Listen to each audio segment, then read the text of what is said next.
Hello, everyone, and welcome to another episode of the Grit Daily Startup Show with your host, Leonard Kim. Today we have Michael Ausilio on the line, and he's a residential designer, and he's over at Ausilio Design.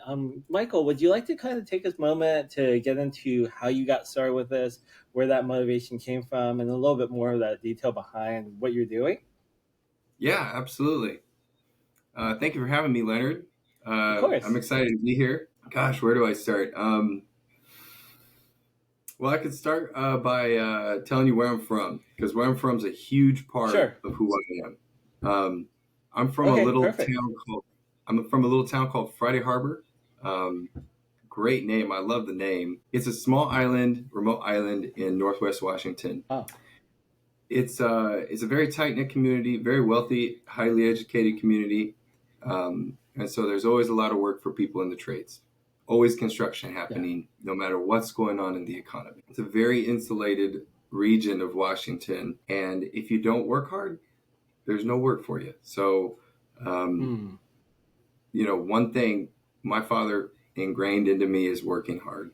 Um, and just from high school to college to being in my career, I've always strived to just work harder than the people around me and be a role model, for my teammates, what if I was playing a sport, um, and just try to keep my head down. And, I look up at 33 years old and here I am with my own business and I'm still in Friday Harbor.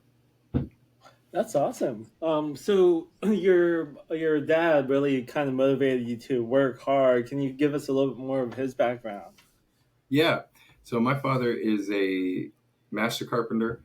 He started working on boats in Sausalito, California, which is like the Bay Area.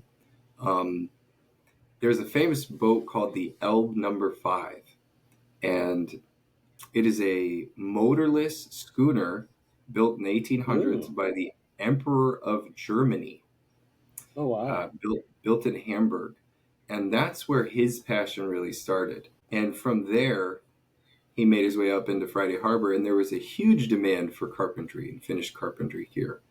And he's been doing it here for about 50 years. And at this point in my career, I'm tapping into my dad's network. Uh, it nice. just kind of started, and it's been something I've tried to avoid, but I can't avoid it now. It's a small town, and I'm one of the top designing companies in town, and he's one of the best carpenters in town. So uh, we find each other on the same job sites now. That's kind of amazing to be able to go out and to work and be there with your parent, with your dad, and Mhm. actually work on some of the same projects together. Not a lot of people really have that kind of opportunity. As Yes. you were growing up and he was doing carpentry, did you ever think that you would be working side by side with him? I always thought that. I always thought that. I Nice. always thought that. Um, and I'll be honest, there was a time where I had to accept that that wasn't a reality. I had to kind of like, oh, Oh, yeah, like because my dad is at such a high level that I have to get there somehow with whatever skill I'm bringing to the table. Um, and of one course. day I got that phone call where he was like, "Hey, I need help," and I was like, "Oh, I'll be there." Um, and I had to be the carpenter. I had to be the little grunt for a few years, and I have three Yeah, older brothers, and they weren't able to kind of buckle down and do that with him. And yeah. I kind of just decided I was going to do it, and it's paid off greatly. That's kind of amazing to be able to step up, take that first step, and have it turn into a fruitless career. So you went from doing grunt work in the carpentry industry, and now you're kind of doing design. How did that kind of transition kind of emerge? Well, it started about when I was 22.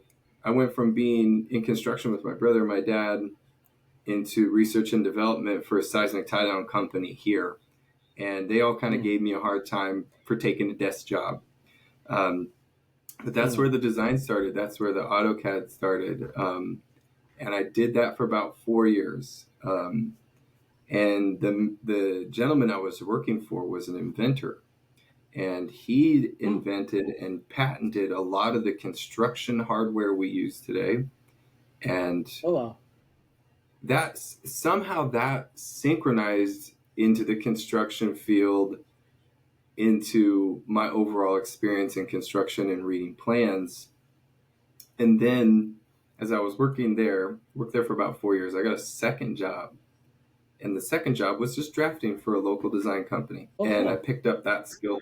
And that's kind of how I picked up residential design. And as I was working in R&D, designing small parts and designing homes, I realized that designing homes was a lot easier and was going to be a better career for me. And I got very excited when I realized that. Well, you're living on a small island, right? So Mm-hmm. when you think about the creation of like residential homes, are a lot of people just buying up brand new like plots of land and just building things straight up from there? Is that kind of how it's working out there? Yeah, there's a certainly a percentage of my work where it's just a raw vacant piece of land, and it needs to Yeah. be, trees need to be cut down, driveway needs to be dug in, and then we start the design and permitting. Um, and there's very few of those lots left here on the island. Yeah, it seems that with the island, you have a finite amount of space. So then, as soon as all the space is taken, then what ends up happening? Well, what ends up happening is you get renovations and additions, Nice. and So that's then there's always a constant workflow. oh yeah, absolutely. And then the crazy thing about where we live here is the word of mouth. Um, Yeah. 5 years into my career, I hadn't spent a dime on marketing or advertising. Yeah. First 5 years, and that the thing about that is that dries up as more designers come into my local market. The word of Yeah. mouth just gets less powerful, and so then you got to start advertising, taking work in areas that are farther away, and then bringing that experience back, and then that word Yeah. of mouth starts to hit the next level. Yeah, I could see that. One of my friends, he was doing decks for a while, and he had a big Mm-hmm. referral pipeline. But as time went by, more deck providers came in, and all of a sudden, he had to start marketing and doing other Yeah, things as well. yeah, and apparently that's a very natural cycle for a young company in Yeah. small rural area. So, what kind of helped you overcome that?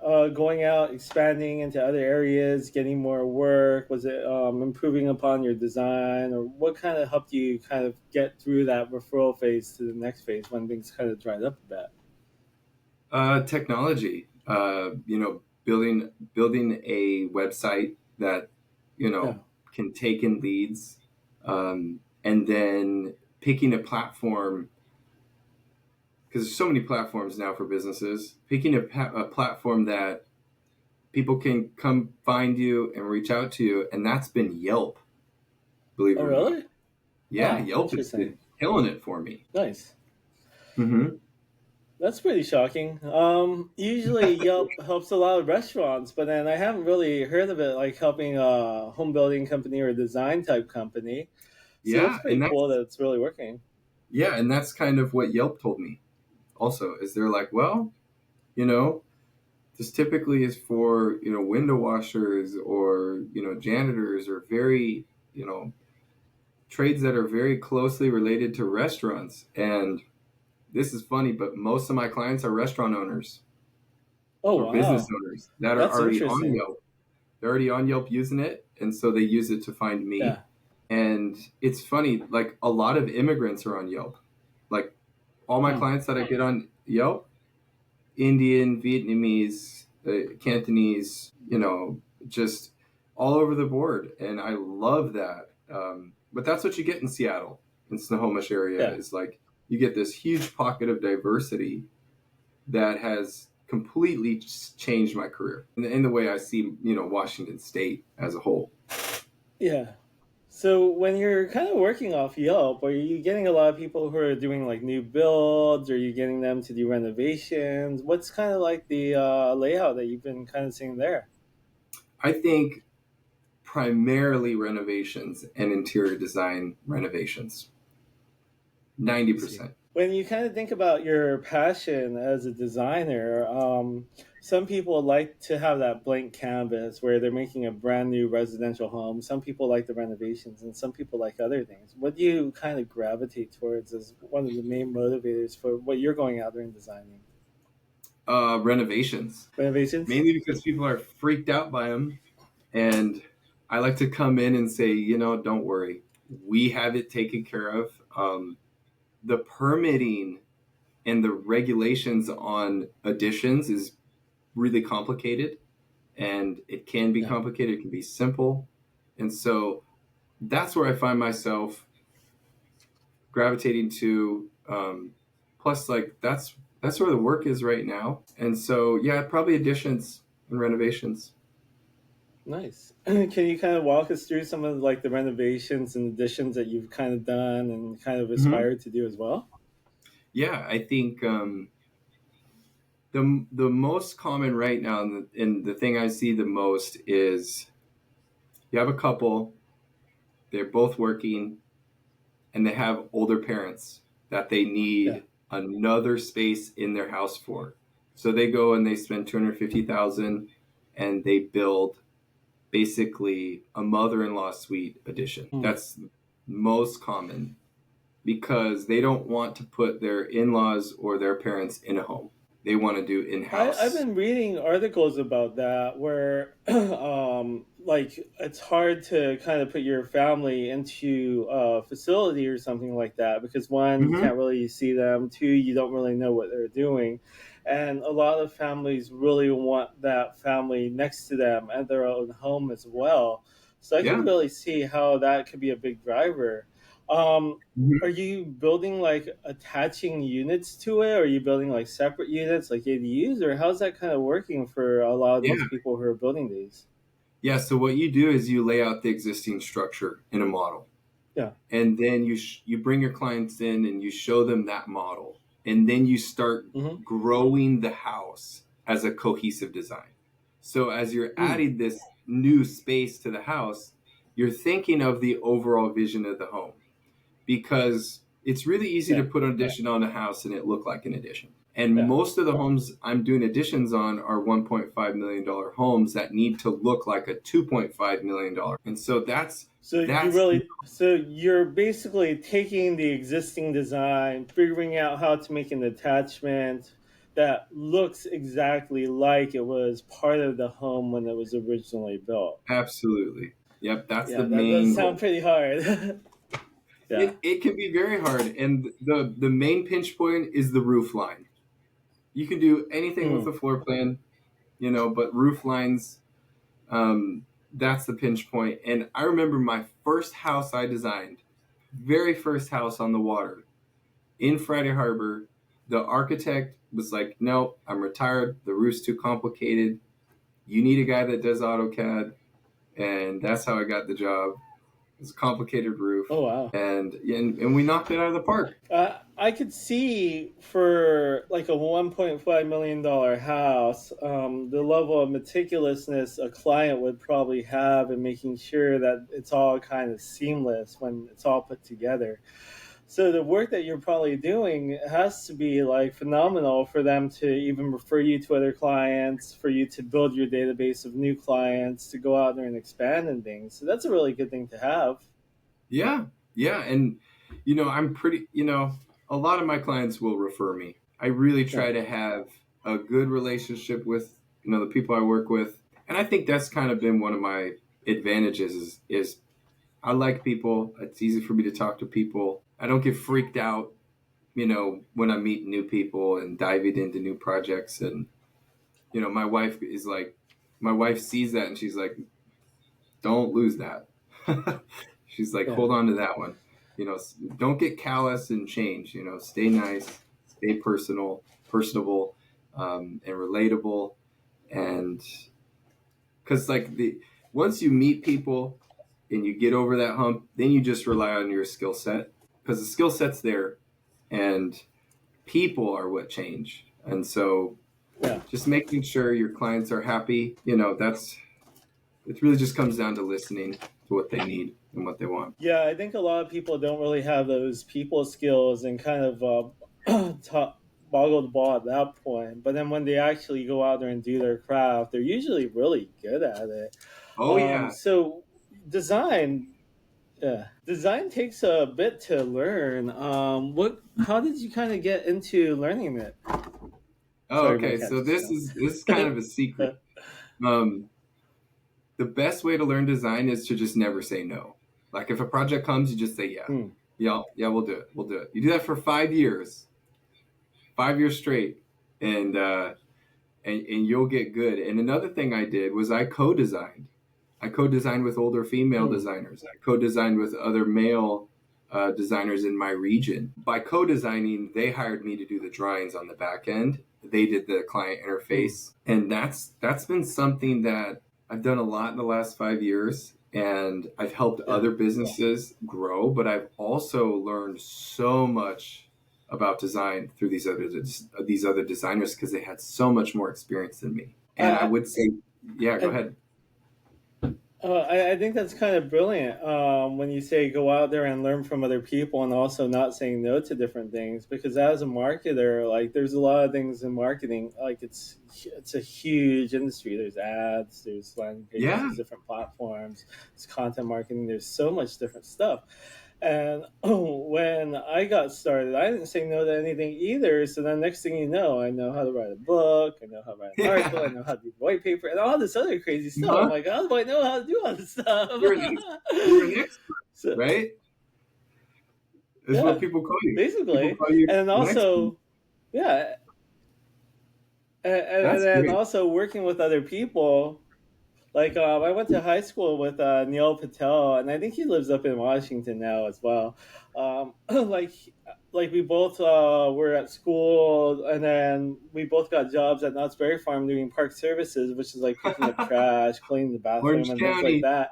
And I like, yeah, and then like a few years later, I look online and I'm like, this guy's doing all this amazing stuff. I'm like, what am I doing? Maybe I should learn from him. So it's also like working with other people. You kind of really get to figure out how they're doing the different things and like Mm-hmm. really improving your craft, which is Yeah. really Yeah. amazing. You know, the one thing that never really makes me any friends, and this is kind of my dad's fault, is that working harder than the guy next to you, you never make any Yeah, friends doing that. And another thing you won't make any friends doing is when you're working with that other co-designer and you're taking things he's doing and yeah, then you start changing what you're doing and he starts noticing. And if you yeah, don't have that strong relationship, you know, then it's either wow, I'm really, I see you changing, or it's you can't take my secrets, And so I've been yeah, fortunate enough to have co-designers that were really proud of me for taking on the things that they taught me and then applying them. And recently, one of my co-designers sent me a set of drawings. Typically, I would do yeah. them for him, but he did them. And I'm looking through his drawings, reviewing them for him, and he's doing things like me. The way laying his Oh wow. drawings out, and I'm like, wow, this guy, he could just pay me to do it, but he's at Yeah. home cranking it out the way I would crank it out.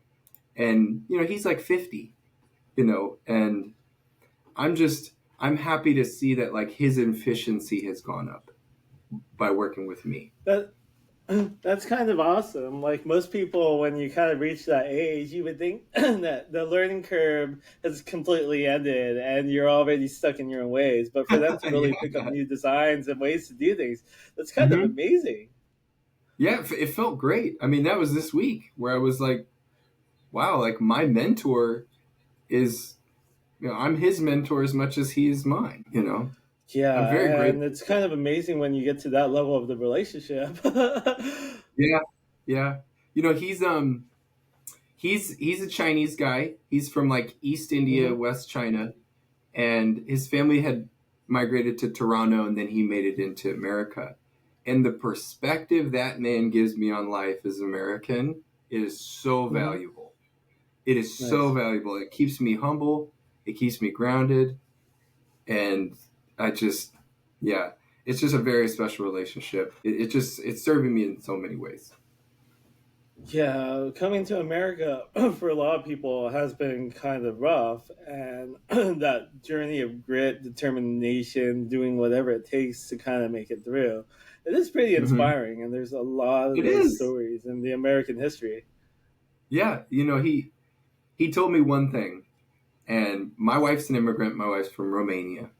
And early in my relationship with Jonathan, he was like, you have to remember the bravest people from their villages make it to America.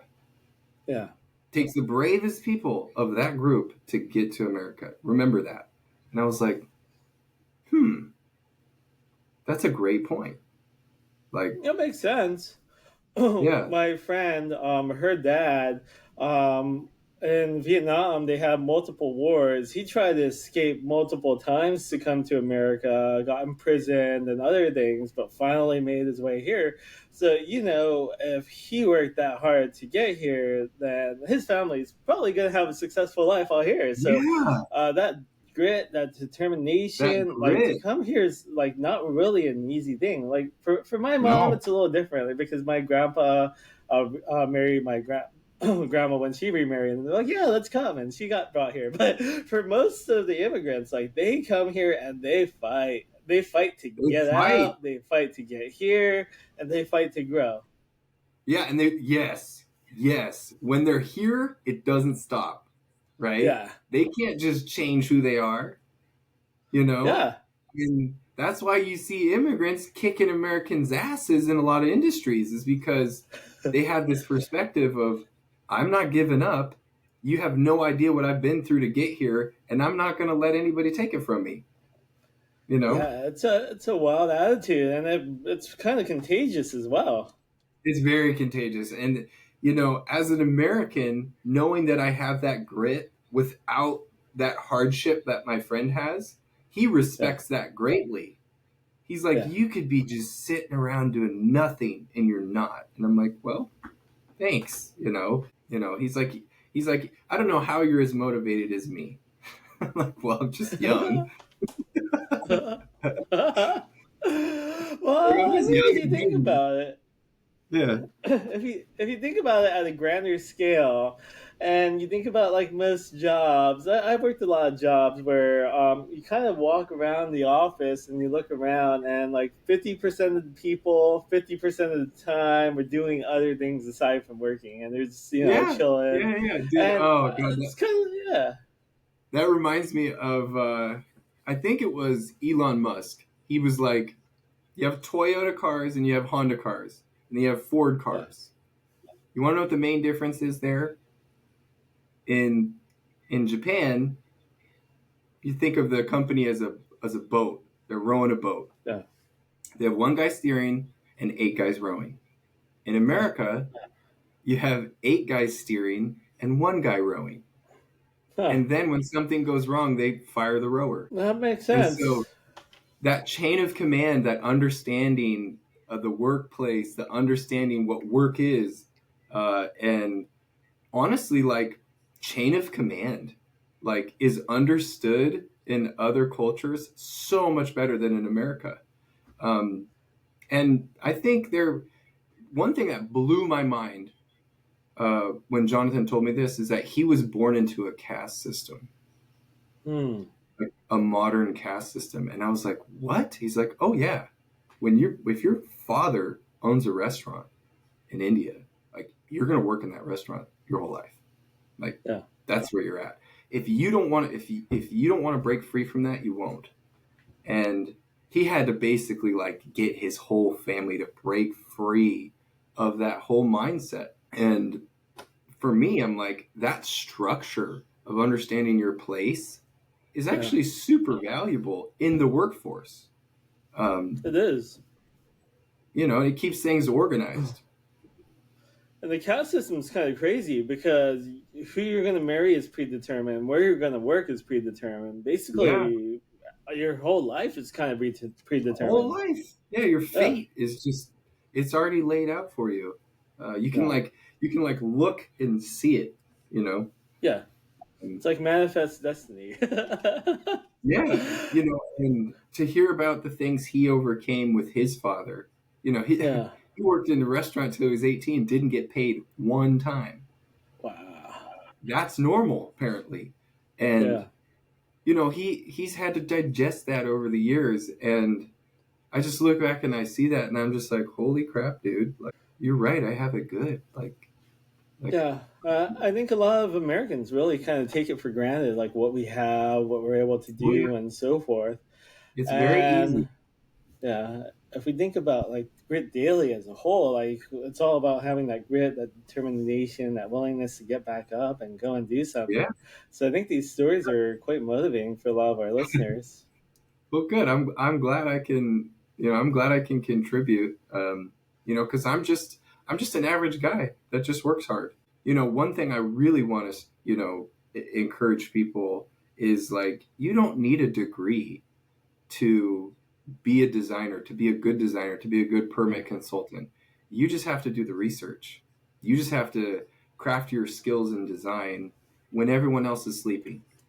You know, and that's what I do. That and I get motivated late at night when yeah. it's 11 p.m. I'm firing up the coffee maker. I got something to do for the next 2 hours. I know I'm going to fall asleep at 1 or 2 a.m., but I know I'm probably the only guy around doing it, and that's motivating. Yeah, I think when we think about people in general, like we're all really just average as wholes, right? But we Mm-hmm. find something that we latch onto, that we research, that we do well, or not do well, do poorly at, then get better at, then get better at, and Mm-hmm. then eventually do well. And then that becomes what we're kind of known for and what kind of drives us and sets us apart. So I think that's some encouraging words for anyone who's listening. Yeah, yeah, and Michael, just go go on. ahead.